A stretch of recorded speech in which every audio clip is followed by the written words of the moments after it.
기도하겠습니다. 하나님 아버지 감사합니다.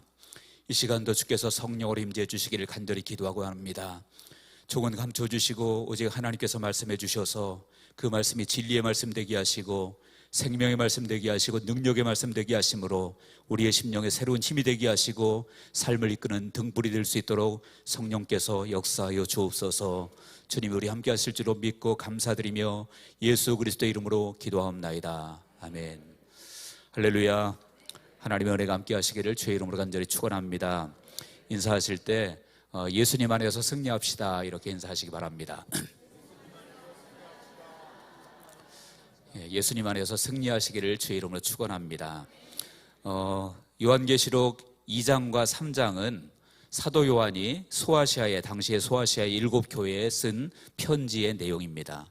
그 7교회는 어느 교회냐면 에베소 교회, 서머나 교회, 그리고 버가모 교회, 두아디라 교회, 사대 교회, 그리고 빌라델비아 교회, 라오디게 교회, 이상 7교회가 되겠습니다. 그래서 그 7교회에 쓴 편지인데 그 편지의 내용에 보면 7교회 중에서 칭찬만 들은 교회도 있고 칭찬과 책망을 동시에 받은 교회도 있고 또 어떤 교회는 책망만 받은 그러한 교회도 있습니다.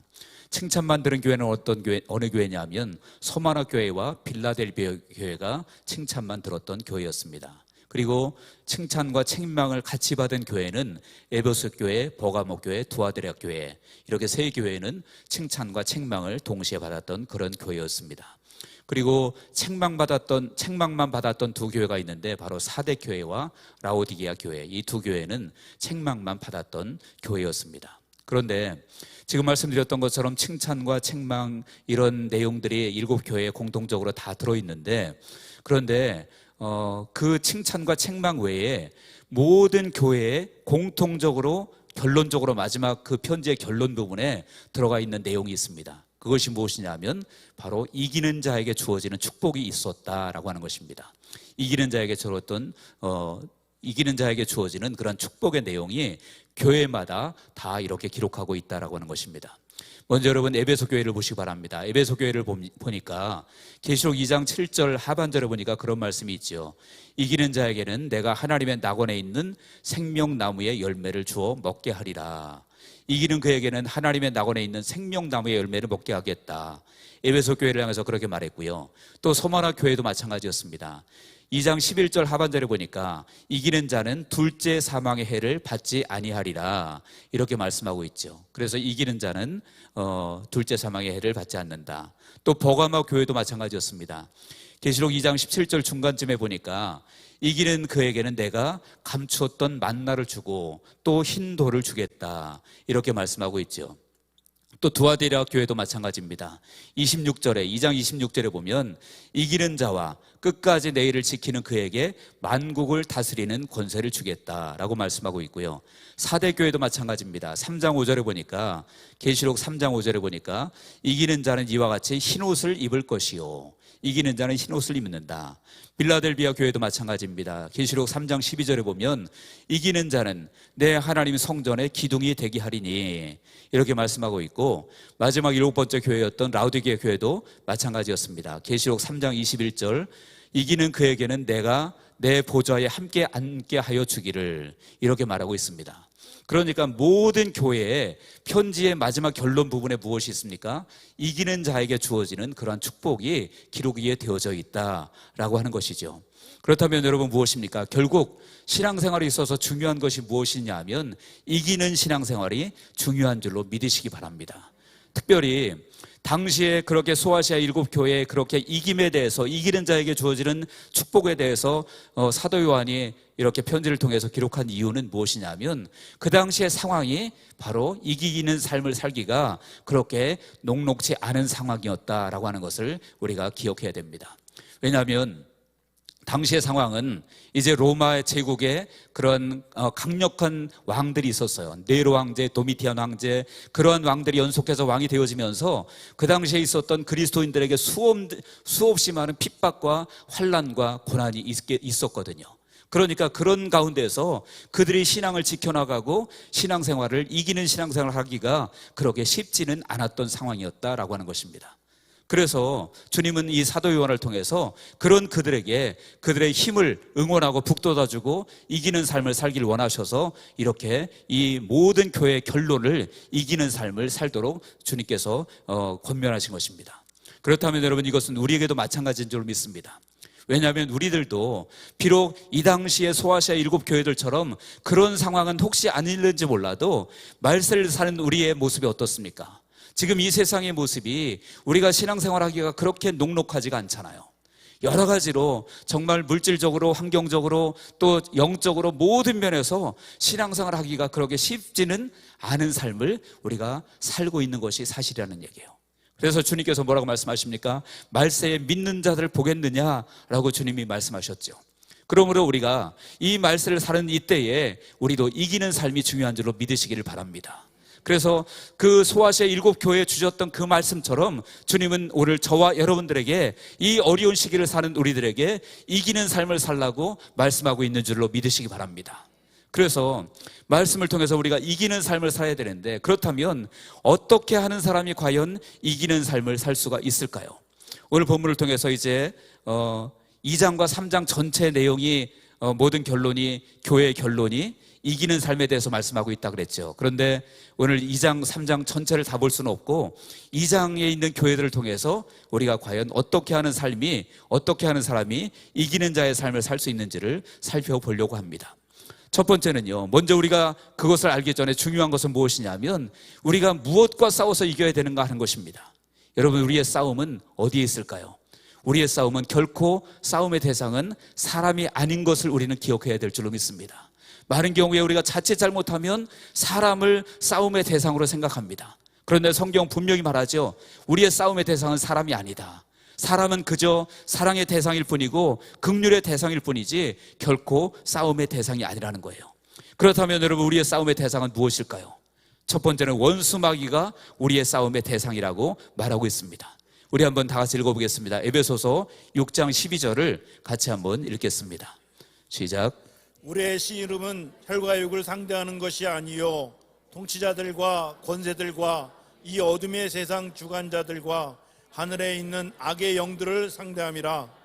아멘. 우리의 싸움은 혈과 육에 대한 것이 아니다. 즉 사람에 대한 것이 아니고 하늘에 있는 악의 영들에 대함이다. 즉 원수 마귀와의 싸움이지 결코 사람과의 싸움이 아니라는 사실을 우리는 기억해야 된다라고 하는 것이죠. 또한 우리의 싸움의 대상은 무엇입니까? 바로 죄악과의 싸움입니다. 세상에 살다 보면 죄를 안 짓고 사는 것이 너무나도 힘든 세상에 우리가 살고 있습니다. 그런데 분명히 성경은 말씀하기를 뭐라고 말하냐면 우리가 죄와 싸워야 된다라고 말합니다. 히브리서 12장 4절에 보니까 기록합니다. 너희가 죄와 싸우되 아직 피 흘리기까지는 대항하지 아니하고 라고 말하고 있습니다.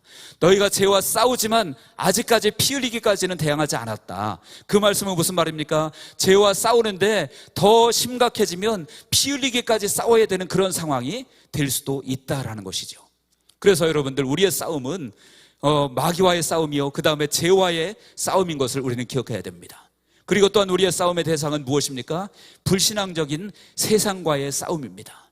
여러분, 세상은 무엇입니까? 세상은 하나님을 외면하고 하나님을 대적하고 하나님을 무시하는 것이 세상의 모습입니다. 그래서 그런 세상과 우리가 싸워야 된다라고 하는 것이에요. 같이 한번 읽도록 하겠습니다. 요한일서 2장 15절과 16절을 다 같이 읽겠습니다. 시작. 이 세상이나 세상에 있는 것들을 사랑하지 말라. 누구든지 세상을 사랑하면 아버지의 사랑이 그 안에 있지 아니하니, 이는 세상에 있는 모든 것이 육신의 정욕과 안목의 정욕과 이생의 자랑이니 다 아버지께로부터 온 것이 아니요 세상으로부터 온 것이라. 아멘. 세상에 있는 모든 것이 육신의 정욕과 안목의 정욕과 이생의 자랑이다. 아버지께로 온 것이 아니라 다 세상으로부터 왔다라고 말씀하고 있습니다. 그래서 우리가 싸워야 될 것은 육신의 정욕, 안목의 정욕, 이생의 자랑, 이렇게 세상에 속한 것들과 우리가 싸워야 된다라는 거예요. 그래서 이 세 가지, 원수 마귀와 싸워야 되고요, 그 다음에 죄악과 싸워야 되고, 불신앙적인 세상과 우리가 싸워서 이겨야 될 줄로 믿습니다. 그리고 이기는 삶을 사시는 우리 모두가 되시기를 주의 이름으로 축원합니다.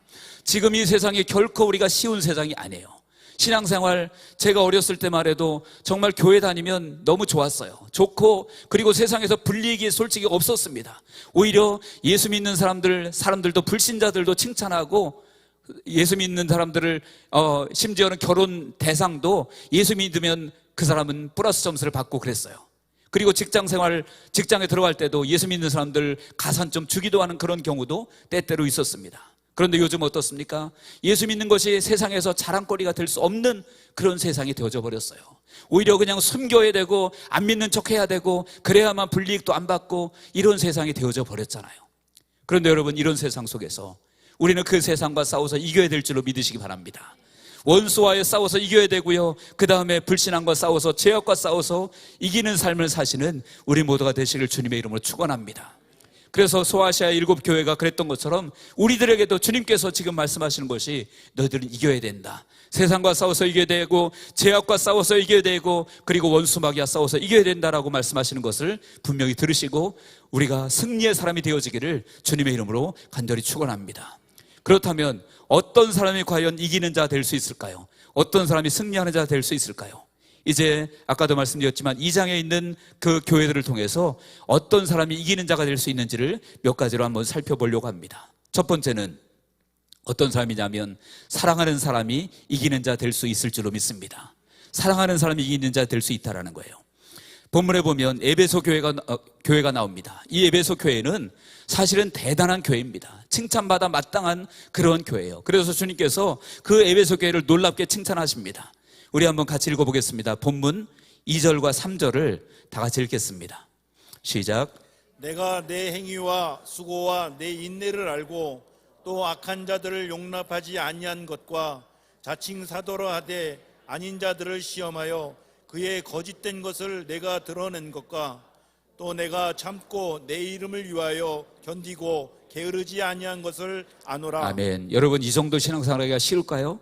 이 에베소 교회 정말 내 행위와 수고와 내 인내를 안다. 또 내가 악한 자들 용납하지 아니하고 자칭 사도라 하되 아닌 자들 시험해서 그들의 거짓된 것을 드러내고 그리고 참고 내 이름을 위하여 견디고 게으르지 아니한 것을 내가 아노라. 그러니까 이 에베소 교회가 얼마나 신앙생활을 멋지게 잘했는지를 알 수가 있는 것이죠. 그런데 여러분, 그것으로 끝났다면 좋았겠는데 주님은요, 무서운 말씀하십니다. 나중에 에베소 교회를 향해서 뭐라고 말하냐면 내가 너희들이 회개하지 않으면 내 촛대를 너희에게서 옮길 것이다 라고 말합니다. 그리고 그 회개하라는 내용이 무엇입니까? 바로 너희들이 처음 사랑을 버렸다라고 말합니다. 그들이 앞에서 행한 정말 놀라운 신앙의 행위들, 그런 것들을 주님은 칭찬하셨지만 그러나 그 칭찬 그 뒤에 너희에게 책망할 것이 있다. 그것이 무엇이냐면 너희가 처음 사랑을 버렸다. 그래서 너희가 회개하지 않으면 내가 내 촛대를 너희에게서 옮길 것이다 라고 말씀하고 있는 것입니다. 앞에 있는 그들의 놀라운 행위가 그들에게 면죄부가 되지 않았다라는 거예요. 그들이 사랑을 잃어버리고 처음 사랑을 잃어버리고 회개하지 않는 그 모습이 오히려 앞에 있는 모든 행위는 다 없어져 버리고 그것 때문에 촛대를 옮길 것이라고 주님께서 그렇게 말씀하고 있다는 거예요. 여러분, 무슨 얘기입니까? 우리가 교회에서 아무리 많은 일을 하고 대단한 신앙생활을 하고 놀라운 일을 행한다고 할지라도 사랑을 잃어버리고 사랑에서 떠나버렸다고 한다면 주님은 촛대를 옮기겠다고 이렇게 경고하고 계시는 줄을 믿으시기 바랍니다. 그러므로 다시 말하면 무엇입니까? 바로 사랑이 없으면 결코 승리자가 될 수 없다라는 거예요. 사랑이 있어야, 사랑하는 사람이어야 승리자가 될 줄로 믿으시기 바랍니다. 아마 저나 여러분이나 에베소 교회처럼 에베소 교회 방금 읽은 2장 2절 3절 그 정도로 신앙생활을 하는 사람도 사실은 별로 없을 것 같아요. 우리는 그보다 훨씬 더 못할 것 같습니다. 그런데 그렇게 대단한 신앙생활을 한 그들도 사랑이 없다고, 사랑을 없는 것을 회개하지 않으면 촛대를 옮기겠다고 말씀하셨는데, 여러분, 우리라고 주님께서 너희는 예외다라고 말씀하실까요? 여러분, 주님은 분명히 사랑이 없으면 그 모든 것이 아무것도 아니라라고 분명히 말씀하고 계십니다. 우리가 너무나 잘 아는 고린도전서 1장 13장 1절에서 3절을 우리가 잘 알고 있습니다. 같이 한번 우리 정말 기도하는 마음으로 같이 읽어보면 좋겠습니다. 고린도전서 13장 1절에서 3절입니다. 시작. 내가 사람의 방언과 천사의 말을 할지라도 사랑이 없으면 소리나는 구리와 울리는 꽹과리가 되고, 내가 예언하는 능력이 있어 모든 비밀과 모든 지식을 알고 또 산을 옮길 만한 모든 믿음이 있을지라도 사랑이 없으면 내가 아무것도 아니요 내가 내게 있는 모든 것으로 구제하고 또 내 몸을 불사르게 내어줄지라도 사랑이 없으면 내게 아무 유익이 없느니라. 아멘. 여러분, 이 말씀 굳이 설명 안 드려도 아시겠죠?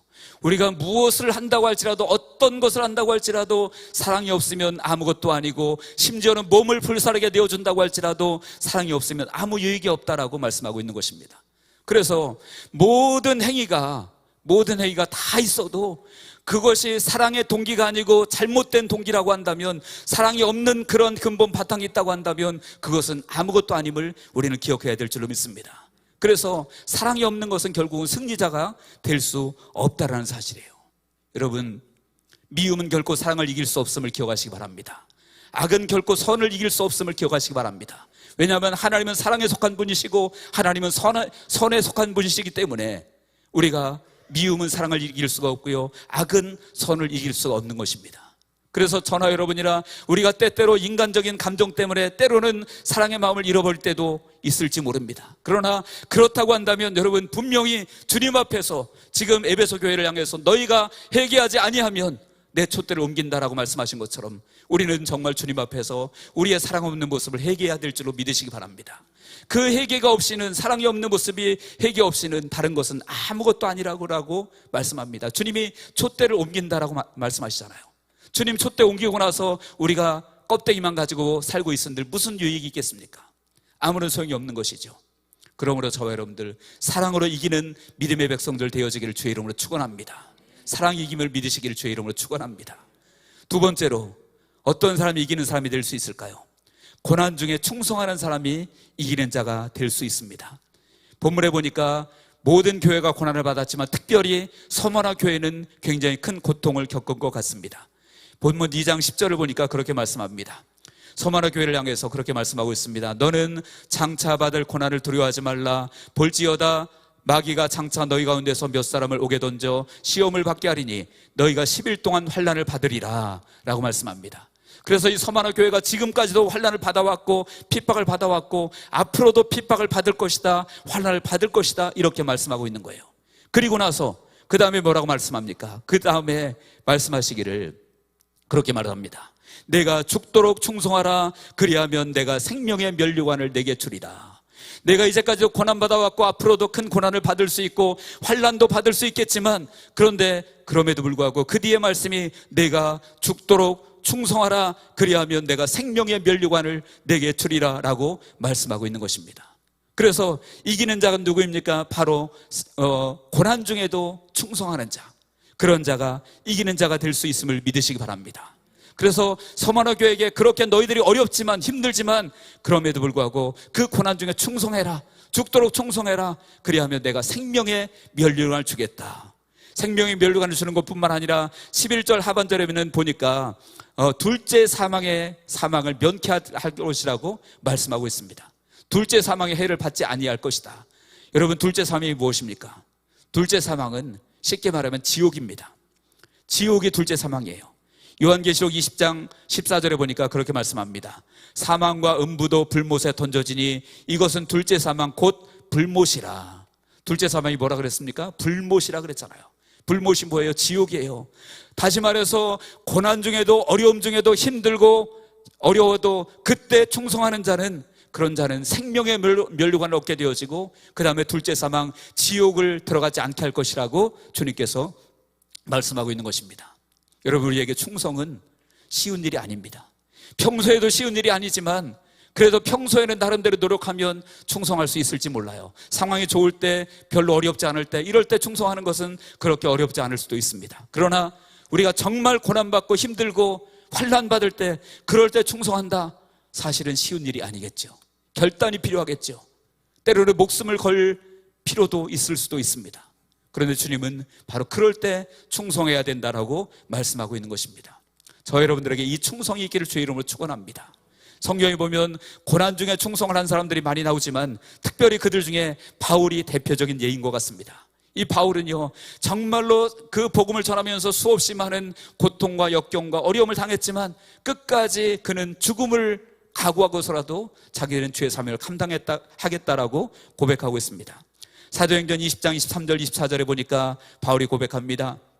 오직 성령이 각성해서 내게 증언하여 결박과 환난이 나를 기다린다 하시나 내가 달려갈 길과 주 예수께 받은 사명 곧 하나님의 은혜의 복음을 증언하는 일을 마치려 하면은 나의 생명조차 조금도 귀한 것으로 여기지 아니하노라. 결박과 환난이 기다린다고 하시지만 그러나 주 예수께 받은 사명을 복음을 증거하는 일을 마치려 하면은 나의 생명조차도 조금도 귀한 것으로 여기지 않는다라고 고백하고 있는 것입니다. 다시 말하면 이 바울은 어떠한 경우에도 나는 나의 사명, 그 사명을 위해서 충성을 다하겠다고 그렇게 고백하고 있는 것이고 실제로 바울은 그렇게 살았습니다. 그랬을 때 그 바울에게 주어진 복이 무엇입니까? 바울이 스스로 그 하나님께서 약속하신 복을 고백합니다. 같이 한번 읽어보겠습니다. 디모데후서 4장 7절과 8절입니다. 다 같이 읽겠습니다. 시작. 나는 선한 싸움을 싸우고 나의 달려갈 길을 마치고 믿음을 지켰으니 이제후로는 나를 위하여 의의 면류관이 예업이 되었으므로 주 곧 의로우신 재판장이 그날에 내게 주실 것이며 내게만 아니라 주의 나타나심을 사모하는 모든 자에게 도니라. 아멘. 바울이 고백하고 있는 거예요. 내가 선한 싸움을 싸우고 나의 달려갈 길을 마치고 믿음을 지켰다. 그러므로 이제후로는 나를 위하여 의의 면류관이 예비되었다 라고 말하고 있습니다. 승리자에게 주어지는 면류관이 의의 면류관인 줄로 믿으시기 바랍니다. 그래서 바울은 고난 중에도 어떤 어려움 중에도 충성을 다했기 때문에 사명을 다했기 때문에 그 승리의 면류관, 의의 면류관이 예비되었다고 담대히 고백할 수 있었던 것입니다. 이 고백이 저와 여러분들 우리의 고백이 되어지기를 주의 이름으로 축원합니다. 마지막 세 번째입니다. 이기는 자는 어떤 사람이 이기는 자가 될 수 있을까요? 이기는 자는 바로 바른 진리를 붙드는 사람이 이기는 사람이 될 수 있습니다. 본문에 보니까 13절에 보니까 이제 하나님께서 버가모 교회를 칭찬하십니다. 13절에 보니까 그럽니다. 내가 어디에 서 있는 것을 내가 아노니 거기는 사단의 권세가 있는 데라. 내가 내 이름을 굳게 잡아서 내 충성된 증인 안디바가 너희 가운데 곧 사탄이 사는 곳에서 죽임을 당할 때에도 나를 믿는 믿음을 저버리지 아니하였도다. 어려움 중에도 믿음을 저버리지 않았다고 이 버가모 교회를 칭찬하고 있어요. 그런데 그것으로 끝난 것이 아닙니다. 그들을 향해서 또한 책망을 주님이 주십니다. 어떤 책망입니까? 14절에 15절에 보니까 그들이 책망받았던 것은 바로 발람의 교훈을 따르는 자들이 있었다. 그리고 니골라당의 교훈을 따르는 자들이 있었다라고 말합니다. 그리고 그 발람의 교훈은 우상의 제물을 먹게 하고 행음하게 했다. 니골라당도 마찬가지였습니다. 여러분, 이것을 알기 위해서는 우리가 조금 설명이 필요합니다. 발람의 교훈이 무엇입니까? 구약에 보면 이 발락이라고 하는 모압 왕이 이스라엘 백성들을 저주하게 하려고 발람을 불러와서 돈을 주고 그에게 이스라엘을 저주하게 하려고 합니다.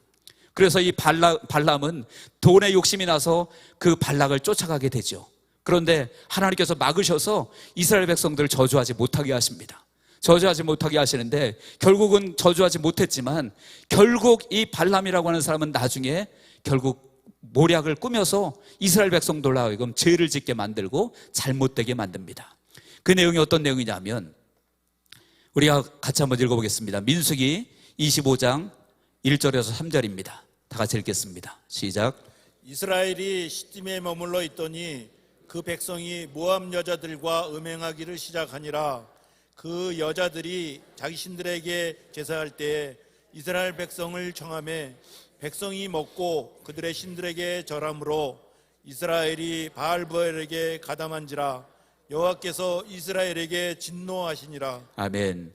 모압 백성들이 이제는 그 우상에게 절하면서 그 축제를 여는데 그 축제는요 음란하고 더러운 축제예요. 그리고 우상에게 절하고 그런 축제인데 춤을 추는 그러한 축제인데 그 축제에 이스라엘 백성들을 데려와서 그 이스라엘 백성들이 같이 모압 여인들과 음행하고 그 더러운 축제를 즐겼다라는 거예요.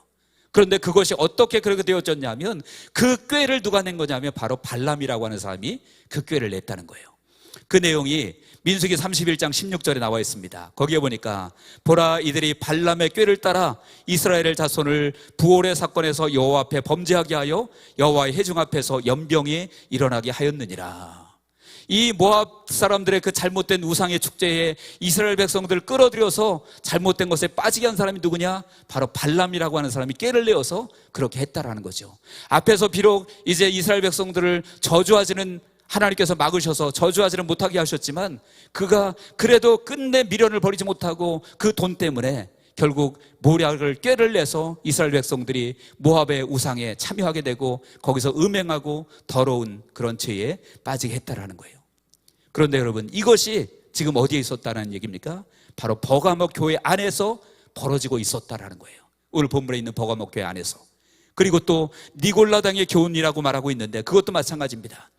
계시록 2장 15절에 이와 같이 내게도 니골라당의 교훈을 지키는 자들이 있도다. 이와 같이, 그러니까 앞에서 말한 그 발람의 교훈을 따르는 그와 같이 니골라당의 교훈을 따르는 자들이 또한 버가목 교회에 있었다라는 거예요.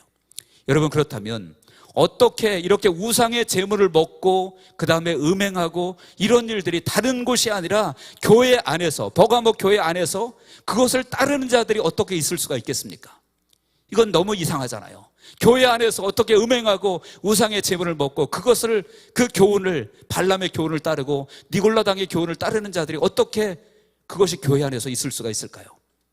여러분, 그것은 그들이 바른 진리의 말씀을 붙들지 못했기 때문에 그렇습니다. 당시에 어떤 사람이 있었냐면 영지주의자들이 있었습니다. 영지주의자들은 어떤 사람이냐면 쉽게 말하면 영은 선하고 육은 무익하다, 그렇게 주장하는 사람이에요.